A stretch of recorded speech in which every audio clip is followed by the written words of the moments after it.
اپنی بادشاہت کو بچانے کے لیے اس نے کتنے بچے ذبح کروائے۔ صرف چند سال میں اس نے بنی اسرائیل کے 12,000 بچے ذبح کروائے، اور ایک روایت میں تو 70,000 بچے ذبح کروائے، یہ بھی آتا ہے، اور 90,000 حمل اس نے گروا دیے۔ لیکن وہ بھول گیا کہ ہونی کو کوئی نہیں ٹال سکتا، جو خدا نے لکھ دیا ہے وہ ہو کر ہی رہتا ہے۔ ناظرین، لاسٹ ویڈیو میں ہم نے سنا تھا کہ اللہ کے دشمن نمرود نے حضرت ابراہیم علیہ السلام کو آگ میں ڈلوایا تھا۔ آج کی ویڈیو میں ہم ایک اور ایسے نبی کے بارے میں جانیں گے جنہیں آگ میں ڈالا گیا تھا، اور ڈالنے والا کوئی دشمن نہیں بلکہ خود ان کی بہن تھی۔ کون تھے یہ نبی اور کیوں ان کی بہن نے انہیں آگ میں ڈالا تھا، جانیں گے آج کی ویڈیو میں۔ ناظرین، حضرت ابراہیم کے بعد حضرت یعقوب علیہ السلام تک ان کی اولاد کنعان میں ہی آباد رہی۔ کنعان ایک پرانے علاقے کا نام ہے جس میں آج کل کے اسرائیل، فلسطین اور جارڈن شامل تھے۔ پھر یوسف علیہ السلام اپنے بھائیوں کی حسد کے وجہ سے بظاہر غلام بن کر مصر میں تشریف لے گئے۔ یہاں رب تعالیٰ نے ان کو بادشاہت عطا فرمائی۔ پھر ایک مرتبہ جب کنعان میں سخت قحط پڑا، تب یعقوب علیہ السلام اور ان کی ساری اولاد مصر میں دوبارہ آ گئے۔ اللہ پاک نے آپ علیہ السلام کی نسل میں خوب برکت عطا فرمائی، اور چند ہی صدیوں میں مصر میں ان کے لاکھوں آدمی ہو گئے، اور اس ٹائم پیریڈ میں وہاں بنی اسرائیلیوں یعنی حضرت یعقوب علیہ السلام کی اولاد کا بہت دبدبہ رہا، یعنی انہیں عزت حاصل تھی، ان کا انفلوئنس تھا، ان کی سنی جاتی تھی۔ مصر کے بادشاہوں کا لقب فرعون ہوا کرتا تھا۔ یوسف علیہ السلام کا دور کا فرعون اور اس کے ساتھی مر مٹ کے مٹی ہو چکے تھے۔ جب ملک مصر کے حالات خراب ہوئے تو ان دنوں شہر اصفہان میں ایک عطار تھا، ولید بن مصعب۔ عطار یعنی پرفیومر یا پنسار دونوں کو کہا جاتا تھا۔ خیر، وہ بہت غریب تھا، اور اس پر جب بہت زیادہ قرضہ ہو گیا تو وہ اصفہان سے بھاگ کر شام چلا گیا، لیکن وہاں اسے کوئی سورس آف انکم نہ ملی، تو اب وہ روزی کی تلاش کے لیے مصر آیا۔ جب یہاں آیا تو اس نے دیکھا کہ گاؤں میں تربوز یعنی واٹر میلن بہت سستے بکتے ہیں اور شہر میں مہنگے۔ اس نے دل میں سوچا کہ یہ بڑا پروفیٹیبل بزنس ہے۔ اس نے گاؤں سے بہت سارے تربوز خریدے، مگر جب وہ شہر کی طرف چلا تو راستے میں ٹیکس لینے والوں نے کئی جگہوں پر اس سے ٹیکس لیے، جس کے رزلٹ میں شہر کے مارکیٹ میں پہنچنے تک اس کے پاس صرف ایک تربوز بچا، باقی سب ٹیکس دینے والوں کو چلے گئے۔ یہ سمجھ گیا کہ اس ملک میں کوئی پراپر اور آرگنائز سسٹم نہیں ہے جو دیکھے کہ کون ٹیکس لے رہا ہے، کتنا لے رہا ہے۔ یہ سب ناظرین، اس ٹائم پر مصر میں کوئی وائرل بیماری چلی ہوئی تھی جس کی وجہ سے بہت لوگ مر رہے تھے۔ تو ایسے پیسے کمانے کے لیے ایک اسے آئیڈیا سوچا اس نے کہ یہ قبرستان میں بیٹھ گیا، اور اس نے کہا کہ میں شاہی افسر ہوں، مردوں پر ٹیکس فکس کیا گیا ہے، پر مردہ مجھے 5 درہم دو اور مردے کو دفن کر دو۔ اس طرح اس نے کچھ ہی دنوں میں بہت مال جمع کر لیا۔ اتفاق سے ایک دن کچھ اس طرح ہوا کہ کوئی بڑا آدمی دفن کے لیے قبرستان لایا گیا۔ اس نے ان کے وارثوں سے بھی ٹیکس مانگا، مگر وہ اندر کے لوگ تھے، جانتے تھے کہ ایسا کوئی ٹیکس ہے نہیں، ایسی کوئی پالیسی نہیں ہے، اور یہ جھوٹا اور دھوکے باز ہے۔ چنانچہ انہوں نے اسے گرفتار کر کے اس وقت کے بادشاہ یعنی فرعون تک پہنچا دیا، اور سارا واقعہ بادشاہ کو بتایا۔ بادشاہ نے اس سے پوچھا کہ تجھے کس اتھارٹی نے یہاں ٹیکس لینے پر لگایا ہے؟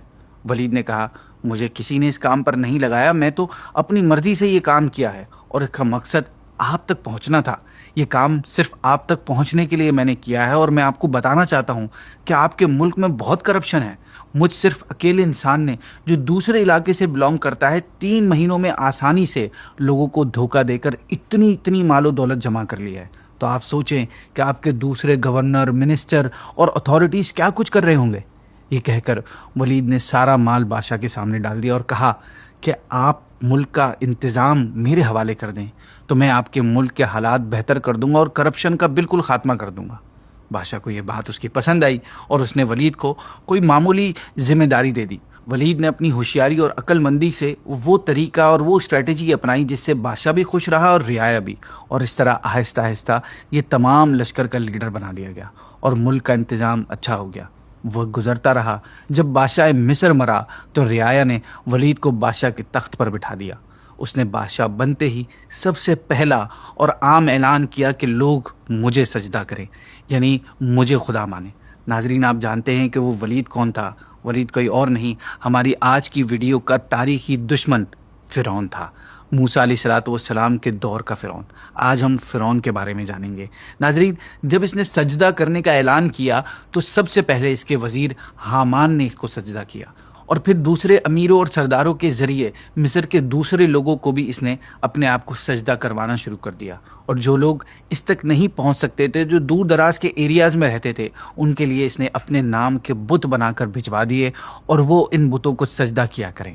اس طرح تمام مصر والے فرعون کی عبادت کرنے لگے، مگر ان میں سے کچھ لوگ ایسے تھے جنہوں نے اس کی پوجا کرنے سے انکار کر دیا، اور وہ تھے بنی اسرائیل کے لوگ۔ فرعون نے ان کے سرداروں کو بلا کر بہت ڈرایا، دھمکایا، مگر انہوں نے کہا کہ ہم تیری عبادت نہیں کر سکتے، ہم صرف اپنے رب اللہ کی عبادت کریں گے، تو جو چاہے سو کر۔ یہ سن کر فرعون غصے میں آ گیا اور اس نے بنی اسرائیل کے لیے موت کی سزا سنا دی، یعنی جو مجھے سجدہ نہیں کرے گا وہ مر جائے گا۔ اس نے دیگوں میں زیتون کا تیل اور سلفر ملا کر بنی اسرائیل کو اس میں ڈالنا شروع کر دیا، یعنی بنی اسرائیل کے لوگوں کو۔ بنی اسرائیل نے یہ سب کچھ برداشت کیا، مگر توحید سے منہ نہ موڑا اور فرعون کو سجدہ نہ کیا۔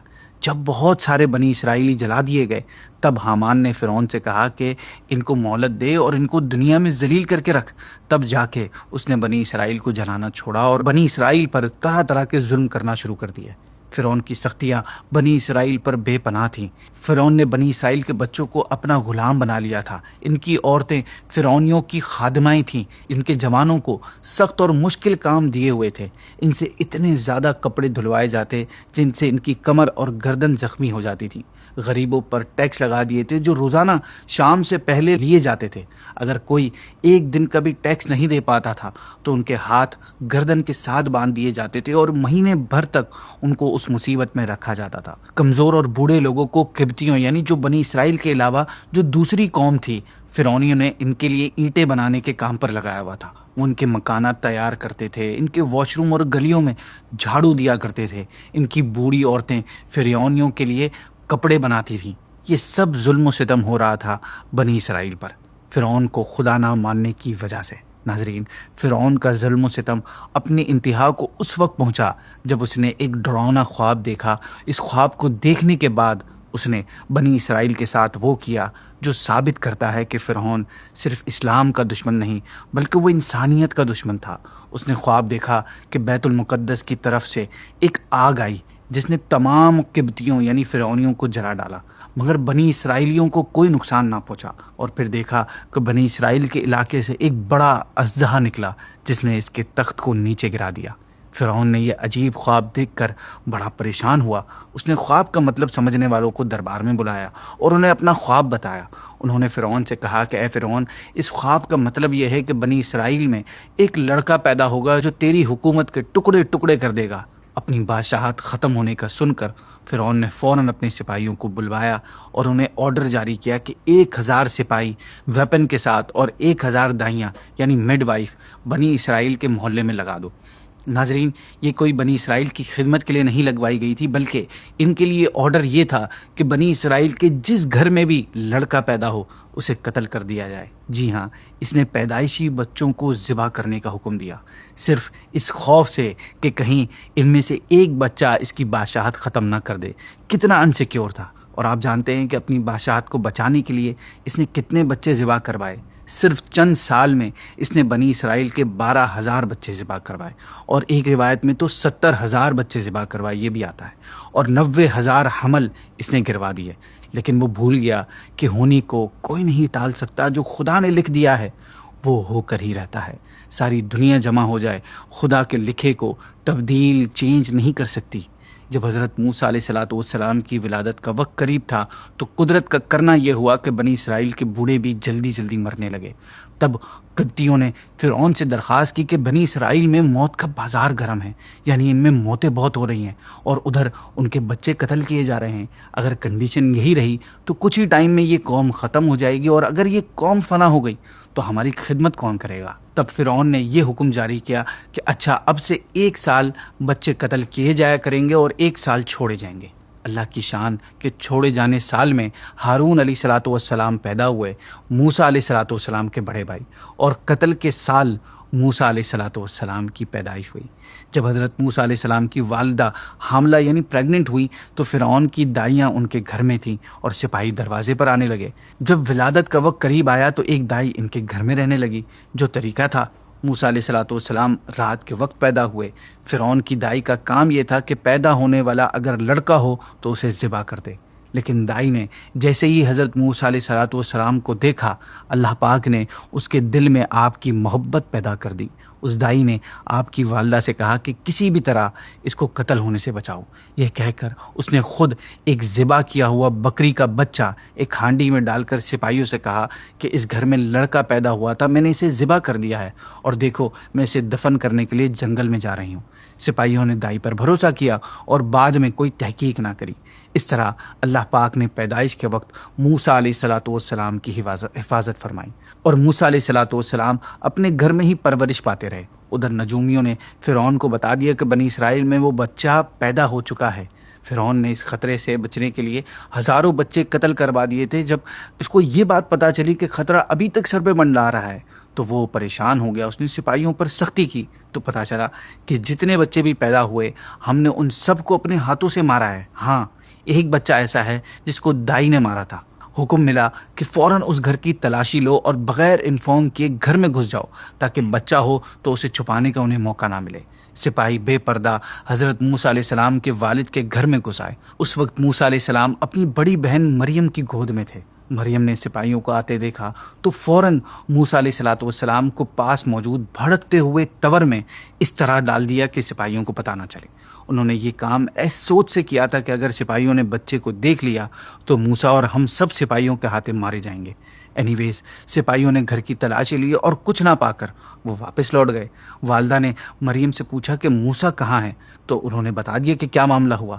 ماں غم سے تڑپ گئی، لیکن جب تور پر جا کر دیکھا تو نظر آیا کہ تور سے آگ کے شعلے نکل رہے ہیں، مگر موسیٰ علیہ الصلوۃ والسلام اس میں امن و امان سے ہیں۔ یہ موسیٰ علیہ السلام کا ارہاس تھا۔ ارہاس کہتے ہیں اعلان نبوت سے پہلے نبی سے عادت کے خلاف جو کام ہو اسے۔ اسی قسم کا اگر کام نبوت کے بعد ظاہر ہو تو اسے معجزہ کہتے ہیں۔ اینی ویز ناظرین، سپاہی جا چکے تھے، بظاہر خطرہ ٹل چکا تھا، لیکن والدہ کو یہ خوف تھا کہ کبھی نہ کبھی موسیٰ علیہ الصلوۃ والسلام کا راز فاش ہو جائے گا۔ ایسا کیسے ہو سکتا ہے کہ گھر میں کوئی بچہ ہو اور باہر والوں کو پتہ نہ چلے؟ پھر کوئی پڑوسی بھی خبری بھی کر سکتا ہے۔ انعام کی لالچ میں کوئی بھی فرعون تک یہ خبر پہنچا سکتا ہے۔ اس خطرے سے بچانے کے لیے انہیں یہ اسٹریٹجی سمجھ آئی کہ موسیٰ علیہ الصلوۃ والسلام کو کشتی میں رکھ کر دریائے نیل میں بہا دیا جائے، پھر شاید کوئی دوسرا شخص ان کو اٹھا لے اور وہاں آپ علیہ السلام کی پرورش ہو۔ اور ناظرین، موسیٰ علیہ السلام کی والدہ کو یہ خیال اللہ پاک کی طرف سے الہام ہوا تھا، اور اس کی ہمت بھی اللہ پاک کی طرف سے عطا ہوئی تھی، ورنہ کون ماں اپنے بچے کو دریا کے حوالے کر سکتی ہے؟ والدہ نے تمام